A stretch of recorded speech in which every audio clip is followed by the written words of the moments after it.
Welcome to my channel. இப்போ நான் கும்பகோணம் கடப்பா குழம்பு சேர்க்குறேன்.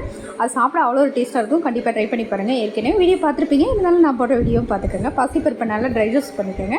பண்ணிவிட்டு அதை கழுவி கொண்டு வந்து மிக்ஸி ஜாரில் மாற்றிடுங்க. தண்ணி ஊற்றி உருளைக்கிழங்கு நான் அதில் கட் பண்ணி போட்டிருக்கேன். 3 விசில் விட்டு இறக்கிடுங்க. இங்கே எண்ணெய் ஊற்றிருக்கேன். பைசஸ்லாம் ஆட் பண்ணிக்கோங்க.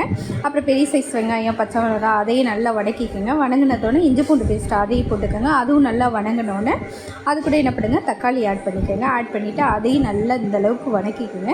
இது வணங்குற டைமில் மிக்ஸி ஜாரில் தேங்காய் முந்திரி ஆட் பண்ணி தண்ணி ஊற்றி நல்லா மையாக பேஸ்ட் அரைச்சிட்டு வந்துங்க. கேரட்டு கொஞ்சமாக போட்டிருக்கேன், அதையும் நல்லா மிக்ஸ் பண்ணிக்கோங்க. கொஞ்சமாக மஞ்சத்தூள், உப்பு ஆட் பண்ணிக்கோங்க. ஆட் பண்ணிவிட்டு வதக்கி விட்டுட்டு இப்போ பாசிப்பருப்பு அதோட ஊற்றிடுங்க.